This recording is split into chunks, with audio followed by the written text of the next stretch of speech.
Então, queria já começar a fazer uma pergunta seguinte para você. Para você, o que é foco?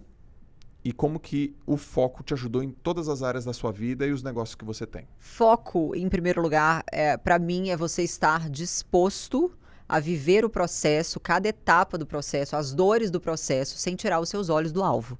É manter os seus olhos fitos num lugar específico, que é o seu alvo, que é a sua meta, independente daquilo que você vai viver. É estar disposto, literalmente, a pagar o preço.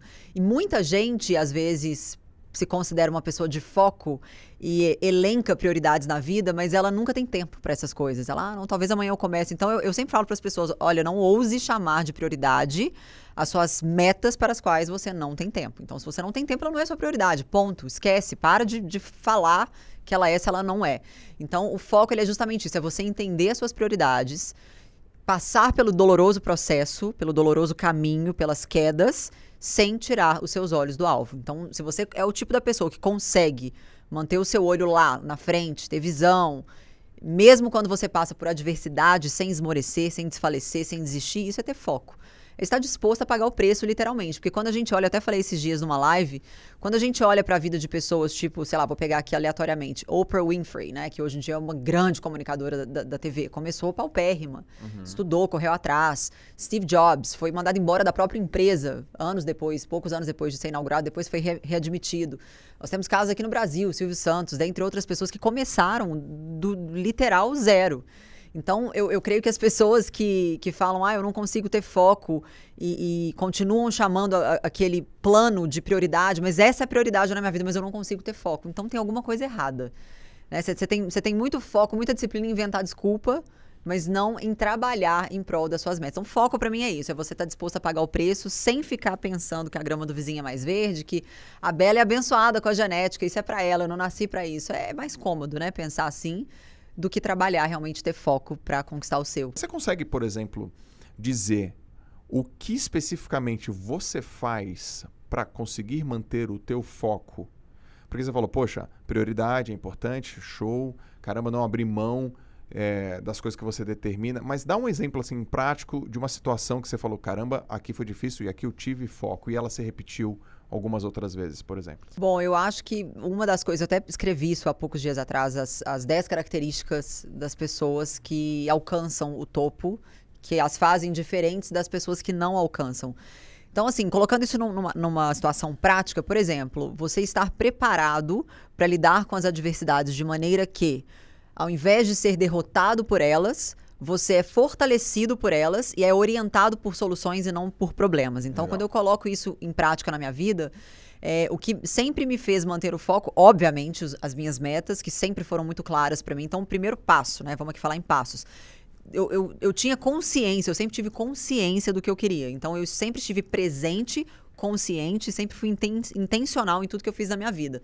Ainda que, num primeiro momento, aquilo poderia parecer um sonho distante, o fato de eu estar presente no processo, consciente durante o processo, ser intencional, isso mantinha o meu foco elevado, ajustado o tempo todo, os olhos fitos no alvo. E também o segundo ponto aqui na vida prática, a questão de estar sempre preparado para lidar com as adversidades. Tem gente, Jota, que eu acho que cria assim, um universo paralelo e acha que literalmente a felicidade é um lugar místico onde não existe problemas e que ela está trabalhando para chegar naquele lugar.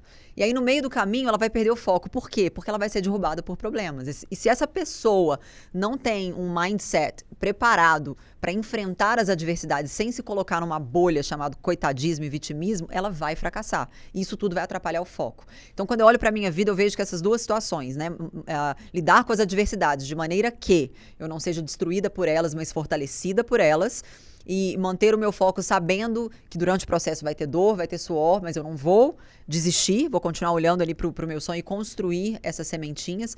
Eu creio que essas duas coisas foram grandes diferenciais para mim, de nunca ter me iludido também, de achar que o processo vai ser fácil, que eu vou pegar um shortcut, que eu vou chegar mais cedo. Não, quando a gente começa uma coisa na vida, para manter o foco, ele não fica ali automaticamente, você tem que ir ajustando. Quando a gente vai no oftalmologista, ele pinga ali o colírio que dói. É um processo doloroso que muitos de nós evitamos. Eu não gosto do oftalmologista, não gosto de sentir aquela dor, não gosto de ficar sem enxergar. Mas a gente sabe que é para um bem maior. Então você vai lá, passa pelo processo, a dor, beleza. Primeira etapa, vencida. Aí você senta na cadeira, ele vem experimentando várias lentes, bota letrinhas ali difíceis para você enxergar. E ele vai ajustando aquelas lentes, pouco a pouco, até o momento que você fala, opa, tô enxergando. Então ali você ganhou foco. Você teve um ajuste de lentes para conseguir ganhar foco. Então, na nossa vida prática é exatamente assim. Você vai ajustando as suas lentes à medida que você vai vivendo o processo. Tem um autor que o nome dele é Chris Bailey. Ele escreveu um livro chamado Hiperfoco. E ele falou cientificamente exatamente o que você falou. Uau, eu nunca li esse livro. Então quer dizer que eu tô bem fundamentada Tá sem mesmo. saber. Ele fala assim, ó, atenção sem intenção é perda de tempo. Ele fala assim, as pessoas mais focadas, elas pensam no que elas vão focar. Então elas colocam intencionalidade, elas colocam atenção deliberada. E foi exatamente o que você falou. Porque senão você vai focar numa coisa, você não sabe se é uma atividade produtiva que não te... Não, na verdade fala assim, ó, existem atividades que são atraentes, mas não são produtivas. Ó, é muito legal fazer isso, mas não me traz retorno nenhum. Ele falou, você precisa saber exatamente o que vai me trazer retorno e que é produtivo e atraente, e as coisas que podem me trazer retorno, mas nem sempre são atraentes. Muito legal. Como é que é o teu processo de aprendizado? Tanto quando você se debruça sozinha para aprender, quando você está nos lugares aprendendo com outras pessoas? Olha, eu sou da década do 80s, né? Então eu sou uma pessoa que não nasceu na era da internet. A gente se formou na escola, você também, sem Google, gente. Nós formamos com Barça. A gente ia para a biblioteca, lugar livre. Então eu tenho isso já meio que programado no meu HD, essa coisa de anotar, de escrever, de ser. Eu sou muito visual, eu gosto de fazer gráficos, eu sou essa pessoa. Ainda que seja assim, da forma mais precária, eu gosto de escrever, tipo, tudo muito organizadinho. Então, quando eu estou sozinha, eu tenho um caderno em casa e eu, por exemplo, tô lendo um livro, sei lá. Aí eu vou e resumo cada capítulo do livro num caderno. Então eu tenho um caderno que se eu perder ele, eu vou surtar, porque é um caderno preciosíssimo, que tem todos os meus resumos. Todo livro que eu leio, eu faço um resumo breve de cada capítulo e assim é como eu aprendo, assim é como eu fixo. Quando eu estou com pessoas, tipo hoje, a gente teve um dia hiper proveitoso, um almoço, conversamos muito. Seguramente a primeira coisa que eu vou fazer quando eu sair daqui é anotar no meu celular, eu não trouxe meu caderno, mas anotar todos os pontos chaves da nossa conversa. Certo. E refletir sobre cada um deles, conversando com alguém, no caso com o Maguila, que é meu marido. A gente conversa, trocamos muita ideia. Maguila é o marido, imagina... O Maguila me ajuda nos estudos. Imagina o que o Maguila não fazia na época que ele era pirralho, né, Maguila? Ainda bem que eu não conhecia ele nessa época, né? Você não tinha Agora... casado. Não dá nem pra acreditar que o apelido desse cara é Maguila, né? O cara é bonzinho, né? Bonzinho demais. Ele tem bom coração, ele é bonzinho. Então eu faço isso, aí eu converso. Uma das formas mais eficazes que eu acho, não só pra mim, mas pro ser humano, de forma em geral, é não só fazer resumo, o resumo é super eficaz, mas também falar sobre. Porque se você aprende uma coisa, sei lá, você vai num congresso, você escutou o profissional lá, mestre, falar tal coisa sobre uma nova modalidade de exercício. Mas se você não for falar aquilo pra alguém, exteriorizar aquilo, você vai provavelmente esquecer. Se você não pratica e não fala, aquele conhecimento morre, né? Acaba que você não vai se lembrar mais. Então, eu sempre tento falar sobre aquele assunto. Eu sou uma pessoa que às vezes acho que eu sou até chata, porque eu chego, olha o que eu aprendi, deixa eu te contar. Aí eu vou e alugo a pessoa que está do meu lado, mas é uma forma que eu tenho de fixar. Quais foram as coisas que a Bela Falcone fez antes de ser você e que construiu você e que muitas pessoas achavam e continuam achando que foi exagero?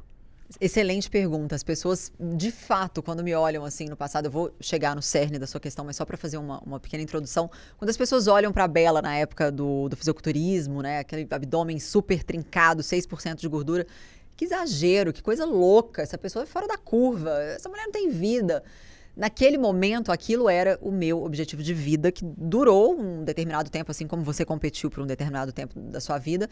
E quando eu olho para a Bela do passado, todo o foco, toda a virada de chave que eu tive na minha vida pro fitness, hoje eu aplico em todas as áreas da minha vida. Então, não existe você segmentar o foco. Tipo, eu tenho foco para isso, não tenho para aquilo. O foco, assim como a disciplina, é uma coisa só. Então, se você um dia teve foco para fazer tal coisa, pega esse mesmo foco que foi incrível nessa época da sua vida e bota em outra coisa. Então, eu creio que é por isso que desde antes, talvez, de eu ser fitness, porque eu tive uma história de vida onde meus pais se separaram, eu fiquei sem grana, sempre tive o sonho de estudar fora, queria fazer high school nos Estados Unidos, obviamente não tive grana para fazer, mas eu tinha aquele foco, aquela determinação de estudar fora.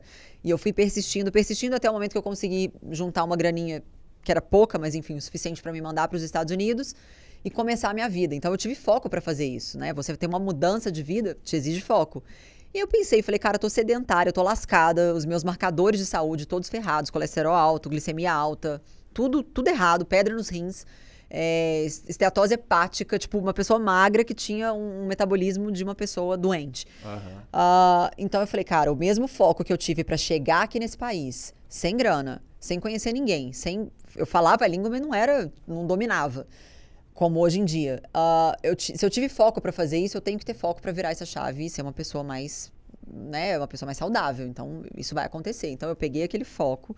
Então, a minha vida, ela acontece nesse sentido, de pegar foco de um lugar, pôr no outro, porque ele existe, ele nunca apagou. Ele é uma chama que não se apaga. A gente só não sabe empregar muitas vezes. Então, a virada de chave aconteceu, fui super fitness, às vezes exagerada, mas foi esse exagero que me ensinou exatamente como ter equilíbrio. Eu falo que os extremos te mostram como ter equilíbrio. Nossa, como é bom ver isso.